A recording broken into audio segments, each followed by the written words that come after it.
What's goody, y'all? You guys know who it is. Ringside Rave. Make sure to subscribe to us on YouTube, follow us on Instagram and Twitter, and let's get into this podcast. What's up, everybody? Back again, Fade Hour, episode 14. This your boy Marv, Bruising Boxing. That's how you can find me. Man, I'm joined tonight by my boy Newzz. I got Smoke on the line. I got Pat. And my man P, he gonna slide in here sooner rather than later. I'm here. There we go, right there. Let me go ahead, P. Go ahead and introduce yourself. Then go ahead, Pat. Then Smoke. And then the general news. Go ahead, and then we gonna go ahead and go all into it. This your boy P, repping Ringside Rave, Bodega Boxing. And if you're gonna ask me what I'm sipping on, man, I want my cheap shit when it comes to this Fade Hour. I hate being sober. Yeah.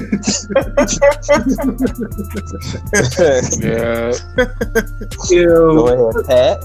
Yeah, what's good, Joe? It's Pat Scorpion, New England representative. Did my cardio, so and I ate, so I'm having my after dinner wine. You know, I got a little bit of the Pinot Grigio, whatever, you know, in my my glass right now.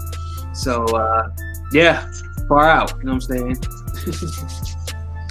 What up, y'all? It's Smoke, repping that Ringside Rave. But you can also catch me at Free Smoke Boxing. I am drinking just the local IPA, 8%, and I am smoking Headband. What up, world? It's your boy Newzz, representing that Ringside Rave all day. Y'all know what it is with me, man. My voice already calm and low because I already been chilling with my homie Gelato.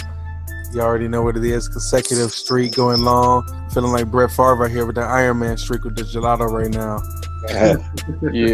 Yeah, shit, man. I'm just sipping on a barrel-aged stout, 13%. So just sipping it slow. It'll kick in about midway through.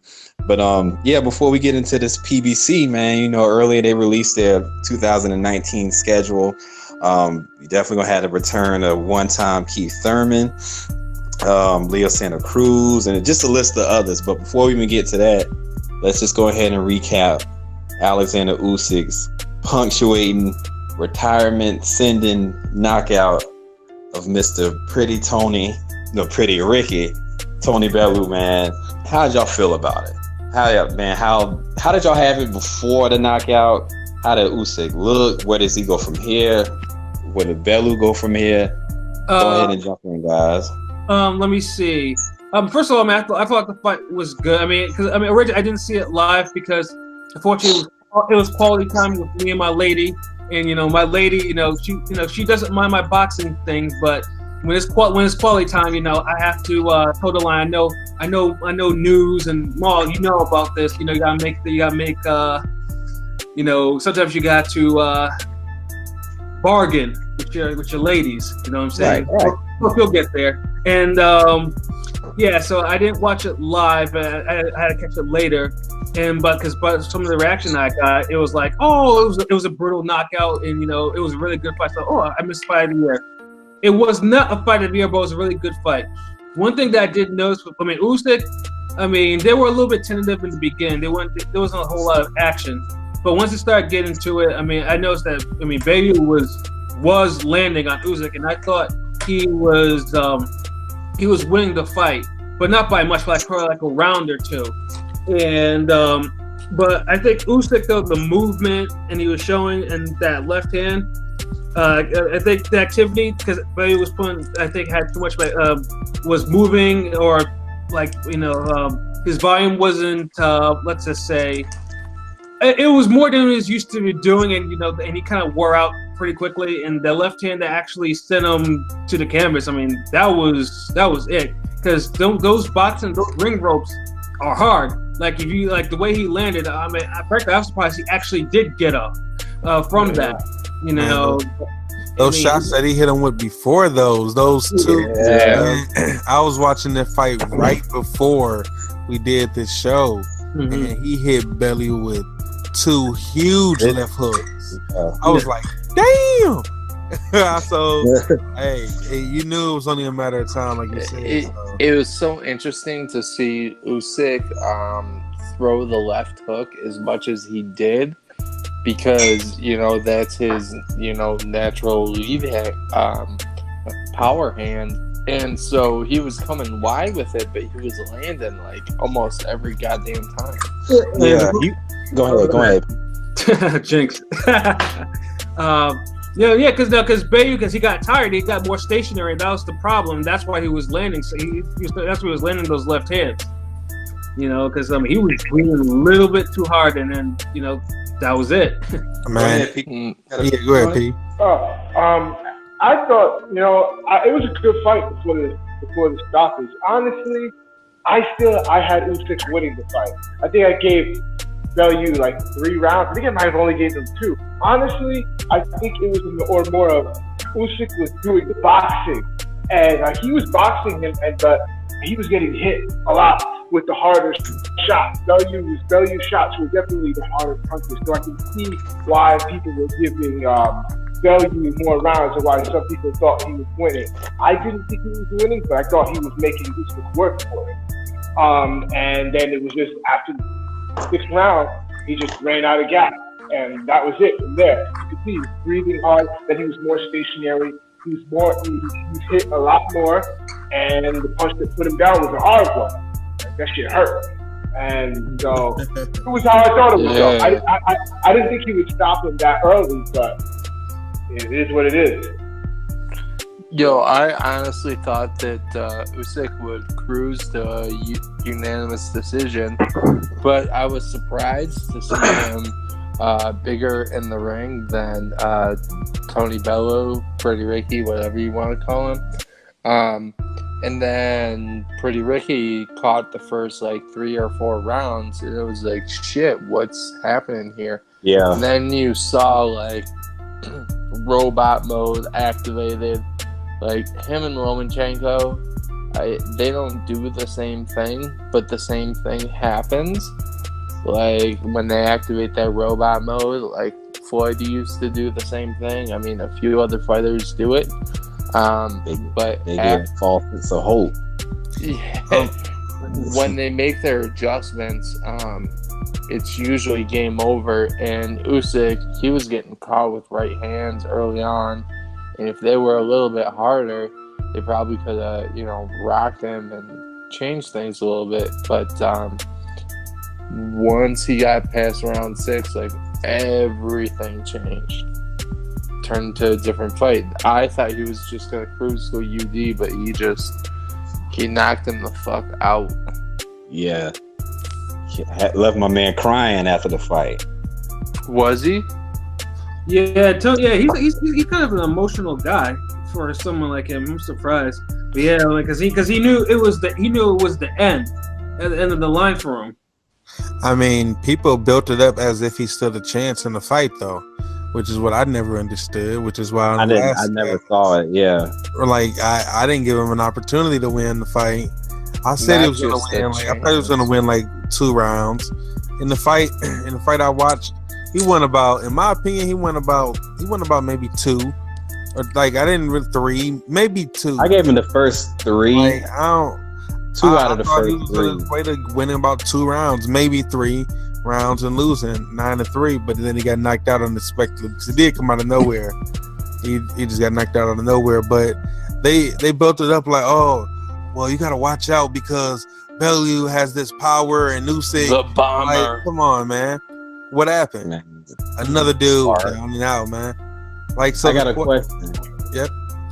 Now, not to cut you off. Now that Tony's probably going to retire, how do y'all rate him career-wise? When you look back at his career, is it B-level fighter, C-level fighter? I don't mean historically. I just mean him himself. Not matching him against other greats or historic greats. I'm just talking about him personally. When you analyze his career, his resume, his accomplishments, and everything like that.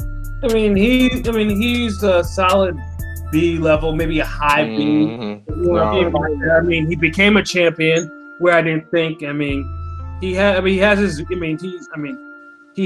victories. He does have some good victories. He did go to heavyweight and did knock out David Haye twice. He kind of overachieved for his actual skill set and his physical skills or whatever. But that's why I'm saying that's a B or a high B. Definitely not an A. He's not C level. That's for sure. 2 words. Yeah, Right, pretty much. I'm gonna co-sign that. I give him a B minus. B minus. I don't know. I wasn't highly impressed with him, but he had his moment, I guess. No disrespect to Pretty Ricky, because I know he's mad famous in the United Kingdom and he was a good boxer, but like if someone was like, hey, tell me what you think about Pretty Ricky, Tony Bellew, whatever, and someone spent more than a minute on it, it would be like, come on, it's not worth it. Yeah, I mean, I'm not gonna disrespect him either at all, because you know, I mean, he did get those wins over David Haye, like you said, and at the end of the day, that boy is always going to be Pretty Ricky from Creed. So he got my respect, but at the same time, he did run off that streak at the end of his career, which also says a lot for Cruiserweight to me, because it took Usyk to stop his undefeated streak since he moved up, went to Cruiserweight. True. And I mean, even though he wasn't fighting the beast, now don't get me wrong, but it's just the fact that he was able to rejuvenate his career to the point where people had the thought that he could beat Usyk because he had a big right hand, but he had momentum on his side. Right. You know what I mean? So yeah, people bought into that, thinking that he would be able to compete, but he just wasn't that good. Like he said, Usyk was the best fighter he ever fought, and he wasn't that skill level. He was still a good fighter. Tony Bellew was definitely still a good fighter. Definitely one of the best UK fighters in the recent years.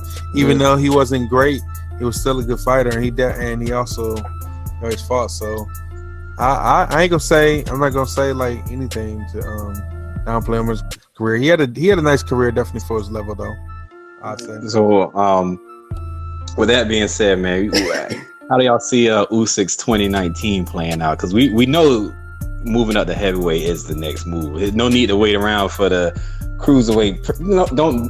He don't need to go through that again. So at heavyweight, we should see him back in the ring first part of the year before May. And who y'all think it should be against? I personally think that Usyk is going to wait around and beat the winner of the cruiserweight tournament, and then move up to heavyweight. Well, they in the semifinals now, so the semis could be win. It's not going to end until the end of 2019. Right? We're talking about 2019. That's what I'm saying. I think he's going to hang around. I think he's going to hang around the cruise. Yeah, I think he's going to fight. He's going to fight two random opponents. He's going to be able to be like, you know what? I've been fighting this caliber of fighters. Now I get to have a tune-up. You know, he's going to be able to say that, and we're going to be able to allow him to have a tune-up. Yeah, I mean, not a tune-up, but like a lesser fight where he can just go home in front of his fans. Yeah, finally fight at home. Right. He can have a victory lap. Yeah, I don't want to call him a bum fight, but you know, he can have one of those, the soft touch. Right. Yeah, I can see him having two of those, and then fighting the winner of the cruiserweight tournament at the end of 2019, then in 2020, fighting like Joshua and them, because Joshua and Wilder ain't gonna fight until like 2020. Because you know what, in a sense, I would let them two fight and then fight whoever. You know what I'm saying? Let them get it out the way and then go fight the winner of that. Because shit, why be cannon fodder before they fight? Shit, I give me the leftovers if I'm him. Yeah, but the thing though, Usyk though, I mean, should probably take like a soft touch heavyweight too. Because I'm like saying, because he's not heavyweight. It's different. Like Usyk though has the height to be a heavyweight, and he could probably put on maybe another 10 or 20 pounds. But he does need to get a soft touch in at heavyweight just to see how he's actually gonna react to punches. Because sometimes some of these cats, their body reacts a little funny when they move into when they go from like light heavyweight to heavyweight or light heavyweight or cruiserweight to heavyweight. And he definitely needs that. He needs at least a couple of those before even talking about going to Joshua or somebody. But who's a soft touch though? At heavyweight. Who's a nice get your feet wet? I mean, England has a lot of soft touch heavyweights. I mean, David Price still wants to fight. Fuck it, let him fight him. You know what I mean? Gassiev punches harder than most heavyweights under 215. If there's any. is asking for Povetkin said he only got 2 left. Is that too much too soon? Yeah. Yeah, I wouldn't put him in with Povetkin. That's too much. I wouldn't put him in with Povetkin. I wouldn't put him in with King Kong. Oh hell no. I'd put him in with the Brazil. I wouldn't even put him in with the Brazil. What you think, P?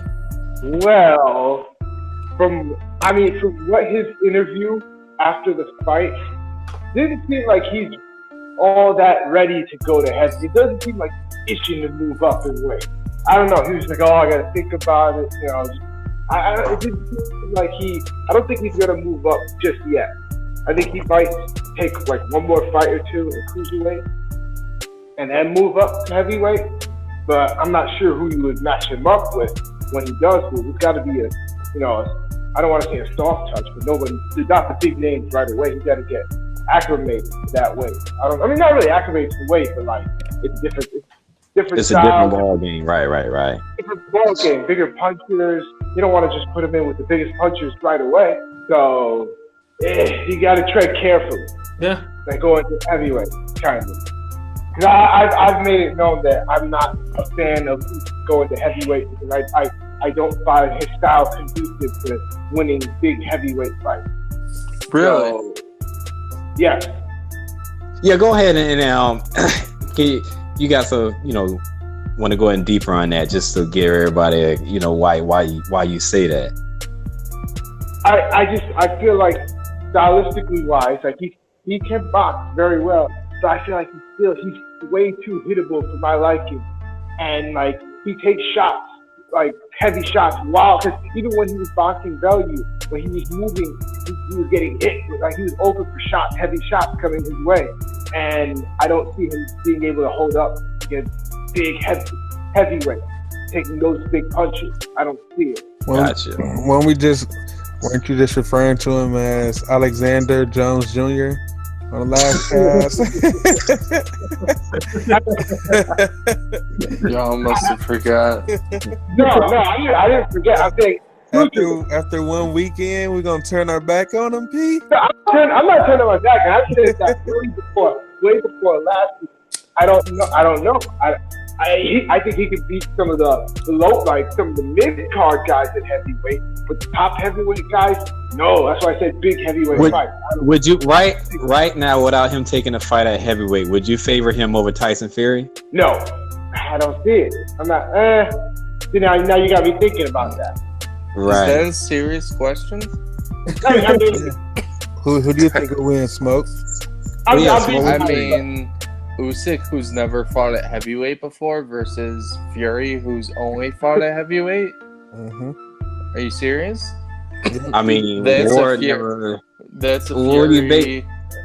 Fury win. I'm trying to be nice. Come on, let me cook.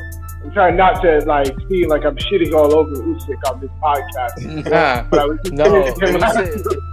Usyk's the fucking man, but Fury, I mean, even though he did a bunch of coke and got fat instead of staying true to the craft, listen, the reason why I said let me think about it is because Fury is actually stylistically, I think he could box Fury very well because we saw what Fury and Cunningham, and Usyk is way better than Cunningham to me. Not no disrespect to Cunningham. He about to tweet you. You fight Cunningham, no disrespect to Cunningham. But I would just say, so I think he would have a chance, but it's just I don't see him avoiding heavy shots for all full 12 rounds. Yeah. I Fury beats him. I can see that. I mean, because I wouldn't favor Usyk over King Kong. Nah, I wouldn't. I'd have a 50-50 though. Yeah. Only I would. Outside of Wilder and Joshua, I give him a definite shot against anybody else. No, see, I was just saying, King Kong, that's really bad stylistic factor. That's the worst case scenario for Usyk. That's a terrible matchup for him. I don't know, man. You never know. He could be a great. Yeah, we'll see. But I mean, if Usyk was 20 pounds heavier, maybe he will be after he don't have to make weight no more. Right. Yeah, then we'll see. Right, so we'll see what are y'all, without going into the full list, where does he rank as of today on y'all's pound for pound list? Usyk. Without naming everybody else, because that's Pandora's box. We'll get to that at the end of the year. But I'll give him top 10. I'll say he's top 10. But where is that top 10? I give him. I mean, he's definitely top 5 because he's actually running his division and he's actually unified his belts. And he's actually fought competition to get his belt, so he's definitely top 5 pound for pound. See, that's the problem. I gotta sit. I said top 10 because I know he's definitely 10. Maybe he's 5. You could make a case for being 5. It's just now I gotta sit there and rattle what you said. Oh, we're not bringing up all the other names, but no, man, you have to bring them in. I just said top 5 and that's it. I mean, you can, but I don't think you really can without analyzing. Because I don't want to do that. That's a chore. That's why I don't like doing pound for pound. Top 2. wait a minute.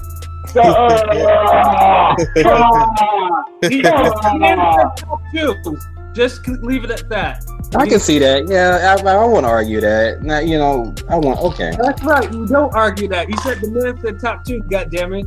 Yeah, I know. I'm asking for his opinion and arguing him out his opinion. Yeah, exactly. How about you? Right. How about you? Where you got him, Newzz?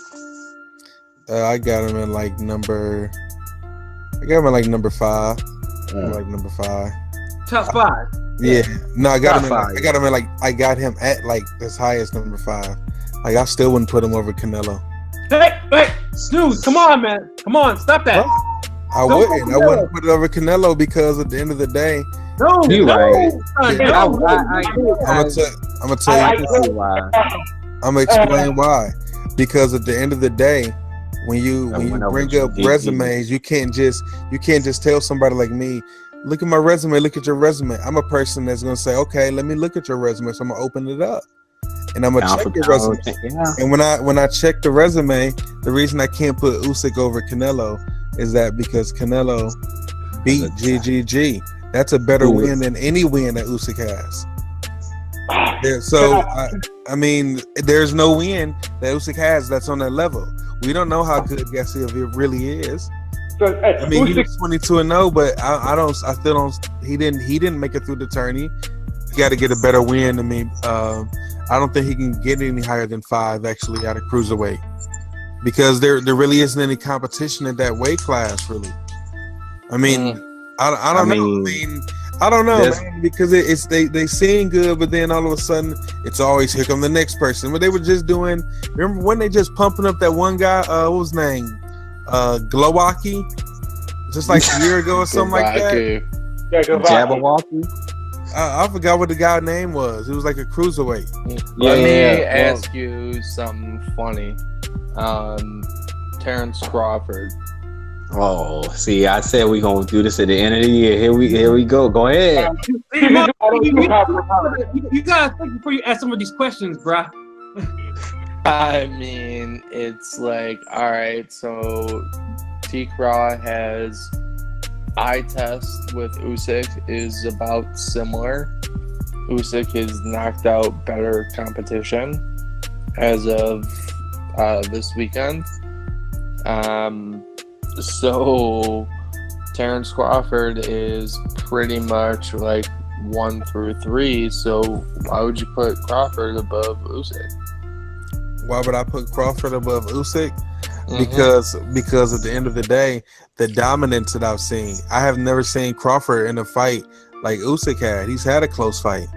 Dominated everybody he's fought, and I take that in consideration too, which is why I'll hold Deontay Wilder in the place that I hold him. Because even though you can say with this, that, and the third about a resume, all you can do is fight whoever you fight, and if your resume is really supposed to be beneath you, you have to show that those fighters really are beneath you. Terrence Crawford, every fight he's had, no fighters really showed that they're even on the same level as him. So he showed that he really is that much above his level of competition.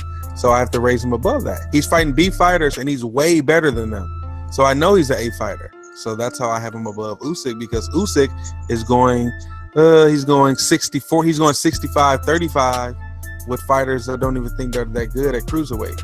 If Terrence Crawford had a fight like that at junior welterweight, I would say the same thing. If he would have had a fight like that with Ndangu, I would say the same thing. I'm just saying. I would say the same. I don't think the dudes at Cruiserweight are. I mean, I think they're a little bit better than Ndango ended up being. Are we better than Victor Posto? Are they really better than Victor Posto? I didn't say we really know that? I know. I'm just saying. Like, do we know that they're better than the Victor Posto? And we thought that junior welterweight didn't have a lot of it wasn't deep enough.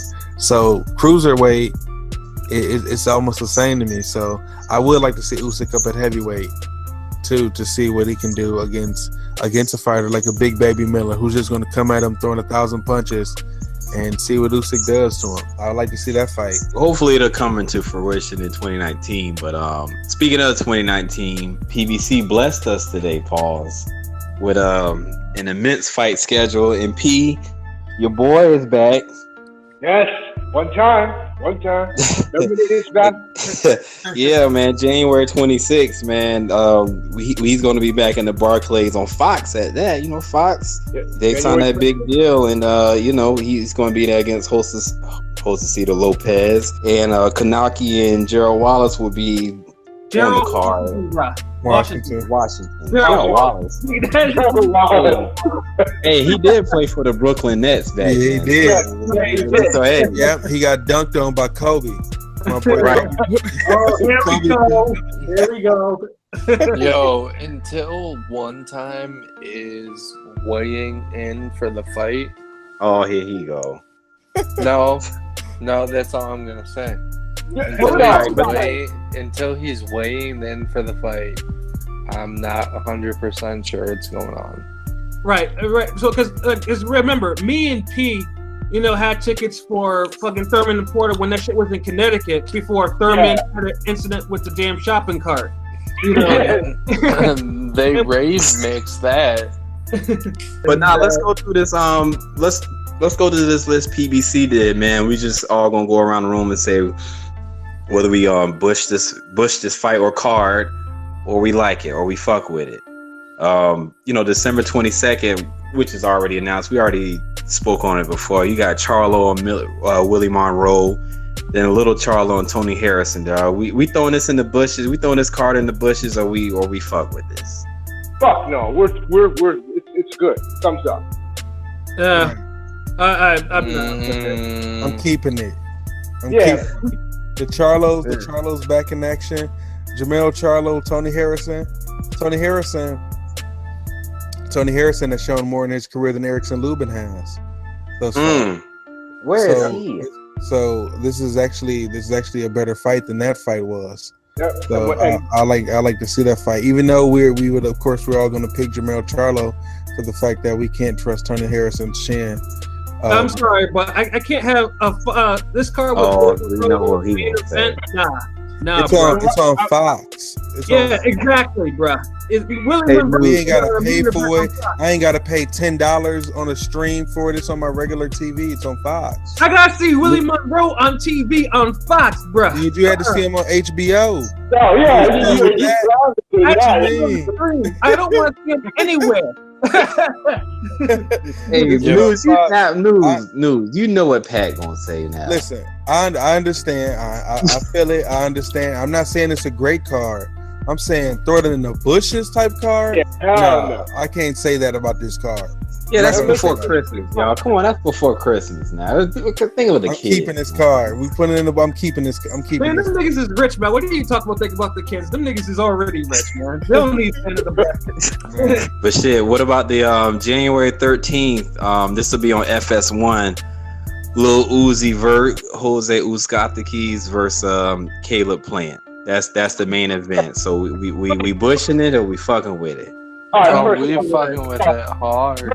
Yes. First off, please don't disrespect Uzcategui by calling him that. Please.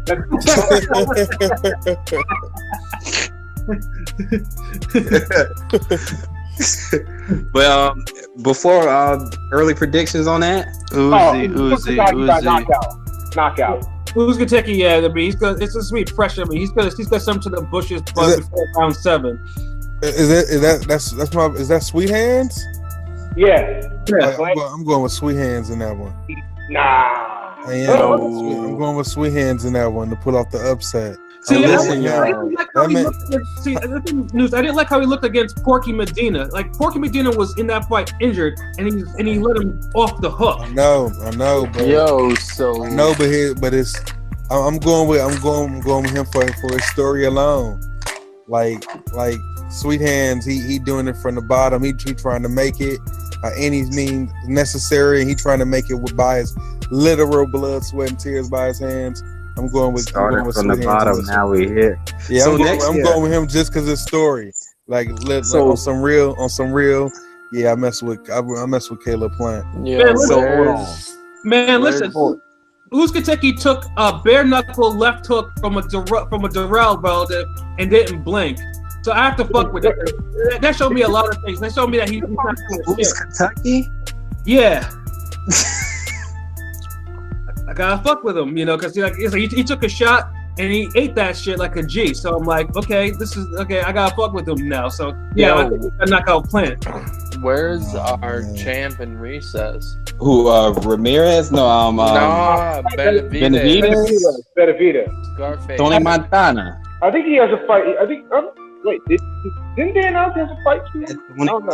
He has a fight coming, but it's not like announced who his opponent is. I think I saw that. I don't remember when, but I remember he has a fight coming. Hold on. Speaking of 2019, we're gonna need a scoreboard. We're gonna have to start doing fight picks. We got to keep it up, and the winner gets something. We all got to get a winner something. We gotta be able to fall on the sword on our picks next year, man.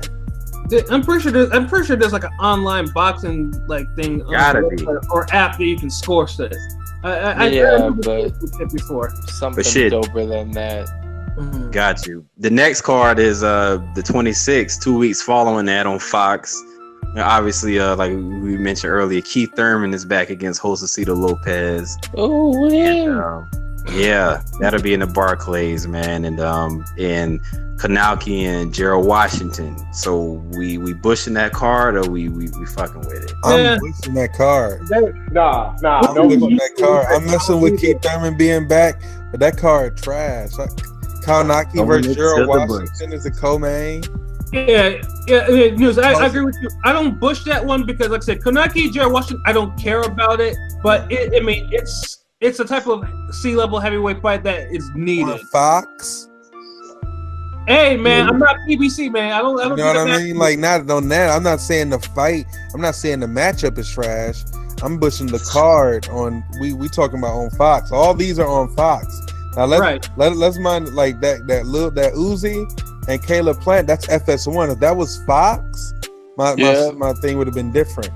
This is on Fox. I'm not trying to see Kanauki and Gerald Washington in my co-main on Fox. Yeah. But Thurman's not an FS1 fighter. Thurman is a Fox fighter. And I'm bushing Josecito Lopez being in the main event versus Keith Thurman. I mean, I understand it's a Keith Thurman comeback. It's a tune-up. But on Fox, I got want that shit to be on Nickelodeon? Like, come on. Prime time on Fox. Keith Thurman tune-up versus Josecito Lopez with Kanauki versus Gerald Washington in your co-main. I would have to go see that fight. Listen, I don't care if Keith Thurman's on it. Man, that shit could be Keith Thurman versus RoboCop. I don't know. And I understand because I feel the same way if it was an AB card. And it's I went to go see AB versus Khabib out of Cardiff. So I understand. But Khabib out of Cardiff. I'm bushing that card, man. I'm bushing that Thurman card. Sorry. No, unbushed. We get to see Thurman again, but they need to replace that undercard. Well, here's the thing. We don't know the full undercard yet, do we? Yeah, no. They're not going to show 80 fights on there. They're going to just probably kill the whole dude. Not three in a swing belt. I mean, all the shit on TV, man. They'll probably should just show those 2 fights. And man, we're talking PBC. When the last time PBC had a good undercard fight that wasn't on TV? Pat knows the exact exact date, what the weather was, what the latitude. Darn sure wasn't with a is. name. PBC always put their name fighters on TV, regardless of the caliber of fight. And that's the problem that a lot of people actually have with PBC is because of that, the quality of the fight rather than the name of the fighter. I need more FS1 cards from them. Them FS1 cards be busting. Now they be hitting. Right. Yeah, they do. They be having good matchups. That's the matchups of the name. That's kind of like. Go ahead. That's like, but I'm like, because no, but of course, because FS1 is supposed to have that. Like that's what it's like having the B side. It's like Fox is you get the juicy, but FS1 you get the I shot you. Oh wait, You said juicy, and I shot.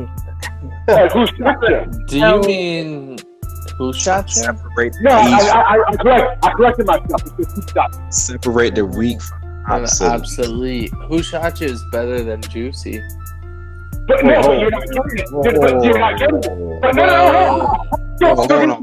Hold on. You're missing my point. I'm saying that the A side is for the promotional to play on the radio and stuff like that. So we're getting the Thurman. Thurman is juicy, and then whatever hard. Yeah, you got to pause that You said Thurman is juicy. My nigga, this is the fade hour. Who's the doggy? Shit. That was an industrial strength pause.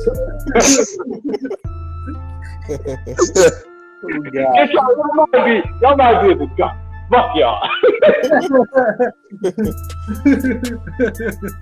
Anyway, it'll be dope to see Thurman back in the ring. Hopefully his elbow holds up. Hopefully he gets through this unscathed, and then he can mix it up with the top fighter. Because that's what we really want. We don't want to see. Because Thurman himself said, I think he said he wants like 2 tune-ups. I really don't want to see 2 tune-ups. Just give us 1, and if the body's feeling well, then just Go ahead and get that belt back from Porter. Go ahead and get that belt back that you never lost. Nope. Don't get ahead of yourself. But February 16th, then we got Leo Santa Cruz, who I be seeing sneaking at the bottom of a lot of people pound for pound list, but yeah, that's another discussion. But he'll be against Miguel Flores, and then Omar Figueroa. We fighting Sugar John. Yep, that'll be February 16th on Fox. Fucking with it, or we bushing it? Throw that shit in the trash. Push. Yeah, I'm sorry, but this is the worst That's fight. This is the worst fight out of the whole damn slate. That's our Valentine's Day weekend too, man. Come on now. I'll be watching Slam Dunk contest. Yo, so is it the Miguel Flores who got knocked out against Rigo? No, it's a different. It's not. Miguel Flores. Miguel Flores got knocked out in his 2 fights that he stepped up in, and he frankly shouldn't even be fighting for a title. LSC should be ashamed of himself for this fight. Don't go that man. Yeah, because I feel like it should have been a unification between the PBC's 2 belt holders at featherweight, Leo Santa Cruz versus Gary, the new one time a year Russell. Like that's who it should have been. But instead, we got to see Leo Santa Cruz fight people like this when we should be pushing for it. We can't even get mad at it. You can't. When there's Leo Santa Cruz is going through his whole career and never has to say anything about unification. Why? Because he never has to. Because the only person that has the belt with them don't really want to fight him. I don't. But the card itself, if I lived on the West Coast, I wouldn't even mind the fight. Omar Figueroa versus John Molina. That is the only fight that could be fight of the year candidate, because that's going to be a hell of a co-main event. That will outshine Santa Cruz's fight easily. Yeah, now that's going to be the Santa Cruz fight, and that's my problem. Now, now that was me taking my little shot at Gary Russell Jr. for not only fighting one time a year. That doesn't excuse the fact that PBC could have found somebody else better than Miguel Flores, because Figueroa versus Molina Jr. is a good co-main that's going to have even the fans watching at home, even if you a casual, you're gonna, you know what I'm saying, like that's going to be a nice fight to watch. John Molina Jr. barely had. Well, he might put on some sugar, John Molina. You never know. But Omar Figueroa has no defense. Yeah, they're going to put plays in this motherfucker, and I can't wait for that fight. Yeah, that's going to be just all. That's going to be Rock'em Sock'em Robots. Yeah, there's going to be fucking blood. You know, niggas is going to bleed. Yeah, Figueroa's going to be busted open by the second round. Niggas bleed just like us. That's what Biggie said. Yeah, that's Figueroa. Yeah, if you've never seen Omar Figueroa fight, me saying he has no defense doesn't mean he doesn't have defense. He can box. He doesn't box. He doesn't. And then Molina will. That's what's crazy about it. And then Molina will bleed when they touch gloves in the center of the ring. Yep. So that's gonna be a nice fight to watch. I can't wait to watch that one actually. Yeah, sure enough. So we keeping it.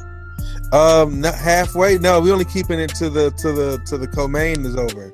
Yeah, pretty much. I agree. We're gonna just bush it the rest of the way. We'll watch the highlights. That's a half a bush. That's halfway in the bush, halfway out. Remember, that'll be slam dunk contest night and all-star weekend. So that'll be me eating an edible and just staring at the wall. I'm pretty sure that'll be more entertaining. Even if it was all-star weekend, I definitely got to watch the Figueroa Molina. That's gonna be a really good fight. Yeah, it really is. Yeah. That's a DVR card. That DVR. Yeah. Digital video recorder. But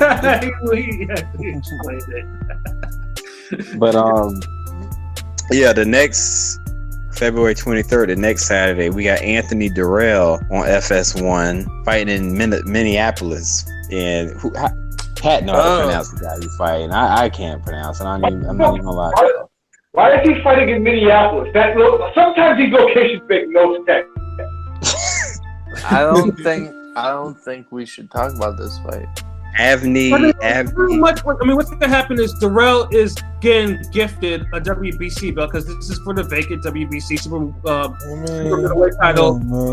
And because unfortunately Benavidez decided he wanted to be Tony Montana in his Rock outfit, and he got himself suspended until March. So pretty much Durrell's getting gifted because Yildirim is garbage. He was in the 168 World Boxing Series tournament, and I think he got knocked out in the first round. Oh, that's where I remember that name from. This fight is going to be one-sided as fuck, and Durrell's going to give himself a new gifted belt. Yeah, because Anthony Durrell is actually a good fighter. He's a really good fighter at super middleweight. It makes very suspect. But it just seemed like he don't care. Like, I don't know. It just seemed like whatever. I'll fight whoever. I don't know. I think it's that. I just think that it's never been separated between him and his brother. It's always been Anthony Durrell, Andre Durrell. When people think of Anthony Durrell, they think of Andre Durrell. When they think of Andre Durrell, they think of the stuff that he went through. But Anthony Durrell on his own is a good fighter, but it's just like his career never really had its own push that it should have gotten. So when he get this belt, I'm happy that he's going to get this belt, because all this means to me is that this guarantees us David Benavidez versus Anthony Durrell. That's a really good fight. This is going to guarantee that fight. Sean Porter on March nights. Sean Porter and you God fighting in Las Vegas. Well, we fucking with this, obviously. We fucking with it. Very much so. Like I said, it's a fresh matchup at welterweight. You know, you got two different styles. You got two cats that are probably barely making welterweight anymore. Hopefully it should not be a boring fight. You know, but I fuck with it. And we all expect who do y'all pick? Early predictions. Really? I'm always picking Sean. I'm always picking Sean Porter. Ohio players, maybe. Porter. Yeah. I mean, shit. It's Porter, but it's by a slim margin. I think Ugas could. I've said it on here before. I think Ugas could surprise him. I'm not even gonna lie. He can win. He can win because the fact that he's active and Sean Porter comes in too reckless sometimes, and the fact that Ugas does let his hands go. I would hate to see Sean Porter get clipped at any point because it seems like he's due. I was about to ask, don't it seem like his style is going to catch up to him at some point? Yeah, it just seems like it's going to happen at one point. Somebody going to catch him leaping in because he comes in defenseless, and I don't think he's going to be as responsible as he needs to be versus Ugas the first couple rounds. I think he's going to rely on his sheer aggression and power to try to beat Ugas. But I think Ugas is going to be able to land a lot of punches on him. A lot of them. I mean, Porter, I have a feeling Porter will be picked apart in this fight, though. But his aggression will probably keep him in there. If Ugas tires just a little bit, then Porter will take over. You know. Right. So. Yeah, I mean, if you watch the Garcia fight, Swift landed pretty much a flush left hook on Porter when he was on his way in, and it didn't stop Showtime nothing. But Danny Garcia is really best at 140. But shit, speaking of a Garcia, we got a pay-per-view fight March 16th. Smoke, go ahead and you already know where I'm going at with Garcia. Go ahead, why don't you jump it off? Mikey Garcia, Errol Spence got finalized, which should be interesting. They had some type of like press conference or something like that, and Mikey is clearly like 3 or 4 inches shorter and probably like 25 pounds naturally smaller. So he's gonna have to gain a lot of weight naturally to compete with Spence. It's going to be a tough fight for him, and unless something goes wrong, it should be a not that difficult fight for Spence. Since Mikey, your boy, will it go the full distance, or will your boy get stopped? Early prediction. I mean, I would put Nah. What's your gut telling you, Small? I don't need to hear the jewels in. Ain't no jewels in. I mean, I think Mikey can win, but what I think will happen is that he'll probably lose by TKO in like the 11th round. Man, I'm seeing ridiculous things of people running around talking about Mikey's gonna prove that size doesn't matter. You know what I mean? Like, come on, man. Hold on, dude. Wanda, she sat next to me, and when you did that shit, she started laughing. So. Yeah, man. Like, I don't know if I pause that or not. Man, she know what it is. Like, what's going on with these people, man? I almost said something about this earlier today. Come on, man. This is a grown man fighting a middle schooler, man. Like, at the end of the day, what do you mean Mikey Garcia is going to prove? I'm seeing all types of people saying all type of ridiculous things. There's nothing Mikey Garcia can do to stop Errol Spence from beating that ass come March 16th. There's nothing he can do. He signed up for it. He's about to get the pay that he wants. He's going to be able to last a while. Sure. But what's going to happen is by the 6th round, he's going to be up out of there. Like, come on, this is ridiculous.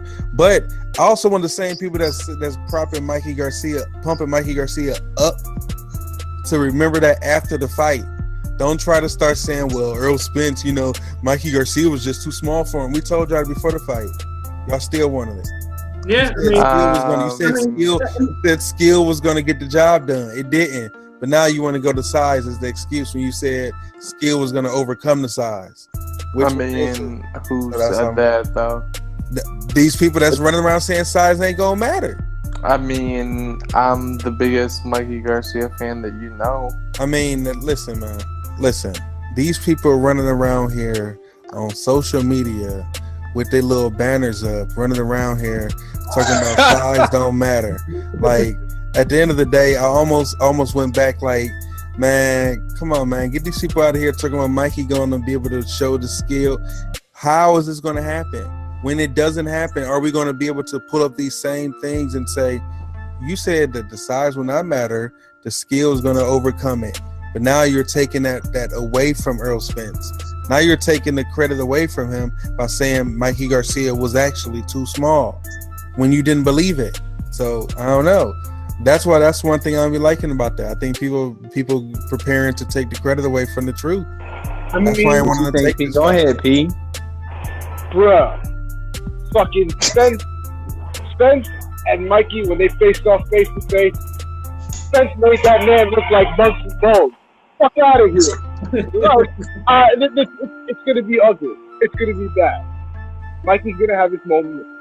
But at the end, I don't know how he's going to be able to keep Spence off. I don't.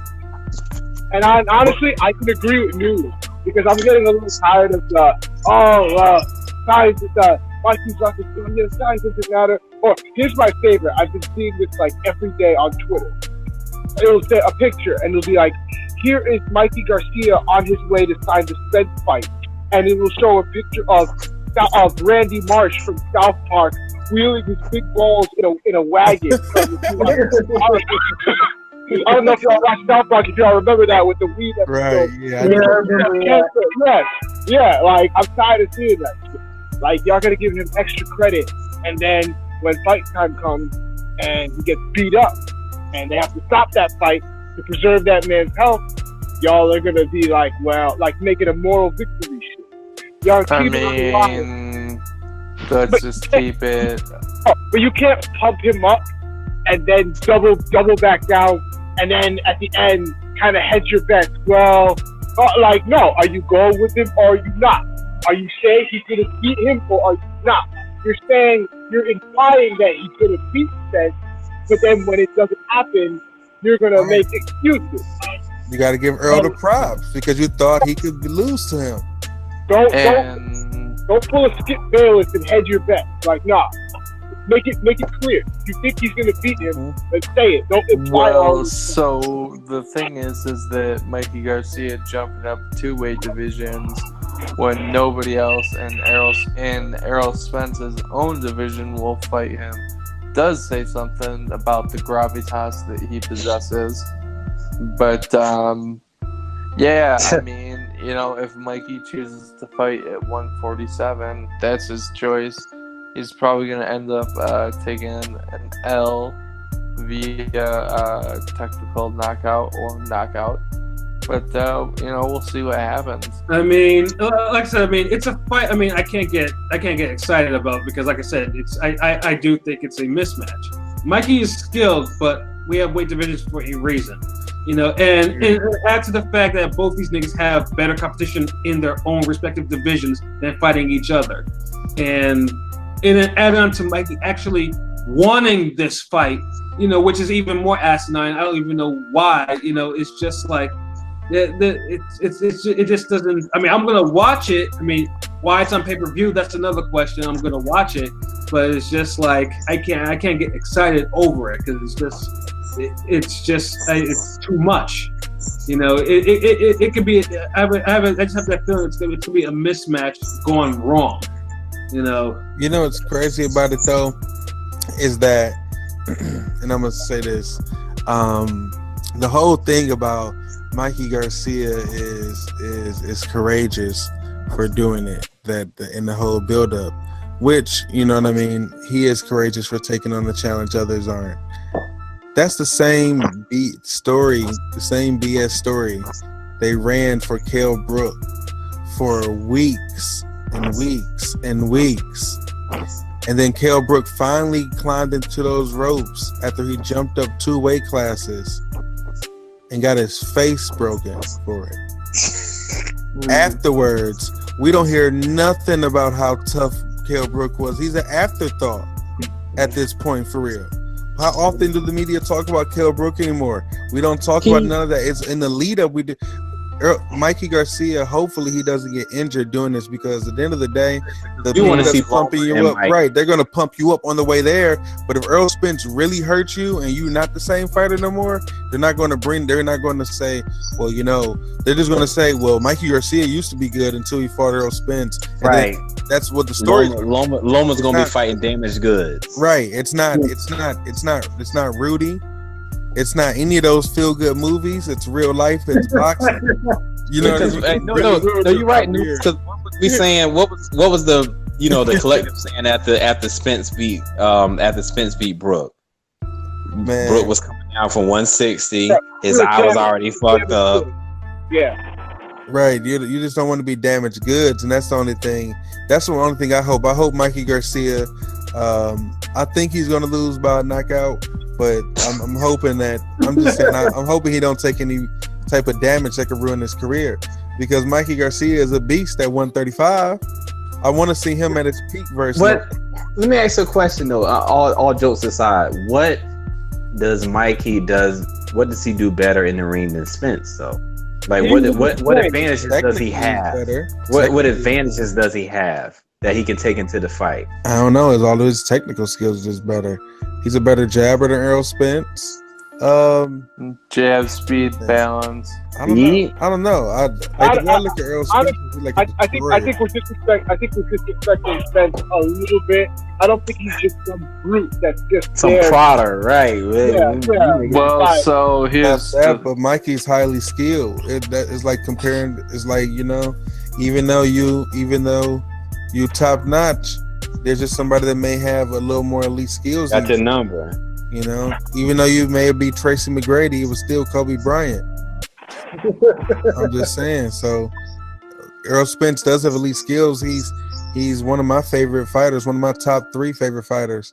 But I think technically, Mikey Garcia is just better than him technically when it comes to technical abilities, having all the fundamentals of boxing down that way, in that essence. But I just think Errol Spence, just his aggression and the way that he's going to bulldoze through Mikey Garcia is going to be just too much. That's just all I can see the fight going. I can't see Errol Spence applying any boxing skill for this fight. It shall be interesting. How much? Because it's on pay-per-view. How much should this be? Free. Man, they're gonna charge $75 for it. I mean, that's what's gonna be. And how much? 49. This should be like maybe like I'll say at most $29.99. It should be more than that. Like stop it. The Crawford postal price, right? I'm thinking 60. We're gonna try to fuck it because it's gonna be in Texas and Arlington. Yeah, I wouldn't pay 60. I wouldn't pay 60 for this shit. God damn. Like this shit should be WWF in your house price. Like, take Royal Rumble prices. I guess we gotta hope that's actually in the theaters, man. I was never a proponent of going to the movies to watch fight before until I just did it for Canelo versus Junior because that was a trash fight and I wasn't paying $70 for it. But I will pay $19.99 for it. And the undercard was good, but the fight was trash. But the experiment was awesome because I got faded and I had popcorn. I had my flask with me. It was dope. So after that, I think I've watched all but one pay-per-view in the theaters after that. So exactly. Yeah. Definitely, man. But yeah, man, episode 14, y'all know how we are. We say the fade hour, but we don't keep it out of the hour, man. We go over because we gotta touch on everything. Pause. Before I kick it around the room, man. Yeah, I'm your host, Maul. You can follow me on Instagram, Brews and Boxing, on Twitter, Boxing Brews, Brews and Boxing, whatever. You can find me on there. But yeah, let me go ahead and kick it around the room, everybody. And go ahead and let you know where you can find them at, and Newzz will wrap this thing up. Scorpio, you already know how it goes. I mean, like I said, you can find me anywhere. Just as long as you type in the P and the A, and it'll just take you in. The rest will just fill in nicely. But yeah, like I said, you can find me on the. Hey, stop all that shit! I'm trying to talk, motherfucker. Yeah. So you can find me on the Ring Radio Instagram, and then my own Instagram. Pat Scorpio, and then and Bigger Pat on the Twitter. I'm everywhere, man. You know what I'm saying? Just hit me up. What's up, yo? It's your boy Smoke. You can catch me at Free Smoke Boxing on Twitter and IG, but most importantly, under Ringside Rave. Is there? Put that fucking cigarette out.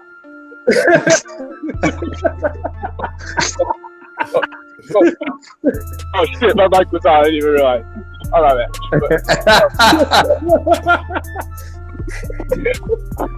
He's a goddamn fool. Oh, shit. But it's your boy P, and you can follow me on Bodega. Follow me at Bodega Boxing on Instagram and Twitter. Oh yeah. We got our boy Rez, man, too. You know, International Rez. You know, you can follow him on Twitter. Is Reservoir Dogs 94 or 93? 93. Come on. 93. You know, 93. You know, hey, I was in 3rd grade by then, so I'm old as fuck. So this is how we chill from 93 until. Oh, good ass reference, bruh. Yes, sir. What up, y'all? That's your boy Newzz, representing Ringside Rave all day. You already know what it is with me, man. You can follow us again as normal. You can subscribe to us on YouTube. Follow us on Twitter. Follow us on Instagram. Yeah, man. But other than that, I mean, we're here, and like to thank you for tuning in to another episode of the Fade Hour. We appreciate all your support, and we see y'all next week. Thank you guys for listening to Ringside Rave. We appreciate you guys. We'll see you next time. Peace.